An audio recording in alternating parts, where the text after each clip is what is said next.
hai ơi នៅពេលនេះប្រិមិត្តបានដឹងហើយនៅពេលនេះមានការប្រកួតប្រជែងរវាងថ្នាក់ A និងថ្នាក់ C ថ្នាក់ A ដែលប្រកួតយកជម្រើសជើងឯកដែលនៅពេលនេះបើថ្នាក់ C ចូលមកក្របថ្នាក់ A មិនទាន់បានចូលមកក្របទេបាទសូមទស្សនាដោយតទៅ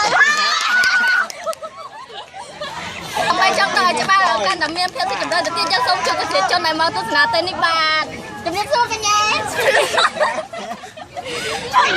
ឥឡូវយើងសួរប្រិមិត្តយើងដែលបានមកទស្សនាកន្លែងតបាទជំរាបបាទbảy ឥឡូវយើងសូមទៅជួបនឹងប្រិមិត្តផ្សេងទៀតដែលបានមកទស្សនានៅពេលនេះប្រិមិត្តមានអារម្មណ៍មកឆ្លើយមានអារម្មណ៍យ៉ាងណាដែរបានមកទស្សនាមកយើងអត់តបមកផ្ទាល់នៅទីនេះបាទខ្ញុំមានអារម្មណ៍សប្បាយហ៎បងពួកក្រុមខ្ញុំទាត់ចិត្តឈ្នះបាទ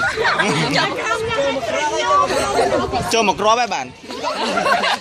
អត់ណាដែរថ្នាក់សេមកថ្នាក់ខ្ញុំគ្រប់ត្រូលថ្នាក់ខ្ញុំហើយបាទអត់ថ្នាក់សេរបស់យើងនឹងបានជិះពាក់អាវអ្វីដែរពណ៌សបាទហើយមានអាវកក្អមទៀត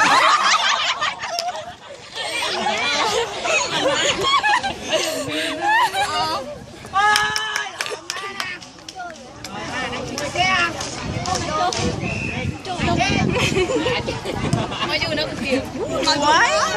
អេសភីគុនគីអេសភីសិលីនសុកលាកលឿនមួយឥឡូវដល់ពេលគេវិញឲ្យទឹកឲ្យក្រុមកលាករបានសម្រាប់ place សិនមកទៅពេលនេះចាំតិចទៀតយើងនឹងចូលវេទិកាថ្មីក្នុងការប្រកួតប្រជែងជាបន្តទៀតឥឡូវយើងចូលដល់សុភាវកលាករជាបន្តសិនច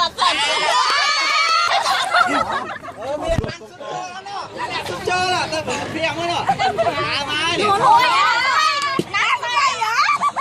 ដល់ស្មៃអត់ឃើញចាស្មៃឲ្យតាក់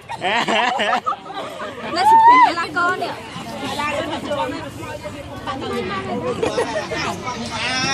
វាចេះស្ដាប់វានឹងដល់ជិះទៅសំងទីក្រុមកីឡាករថ្នាក់ទី12ជាជីវៈចុងបញ្ចប់នៃការរៀនគេហាត់រៀនផ្សេងខ្ញុំកំពុងជិះជើងជិះដៃគ្មានពីណាគេមកច្បាច់ជើងច្បាច់ដៃខ្ញុំសោះបាទអូយមានអារម្មណ៍ជិះចាប់ខ្លាំងណាស់នៅពេលដែលគេយកជិះទឹកដាក់ខ្ញុំពេលនេះគឺជាសរសើររបស់ដែរ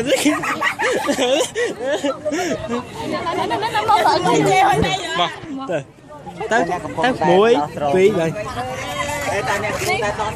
សង្ស័យនេះគឺជាកិច្ចសារឲ្យសង្សាររបស់ចោល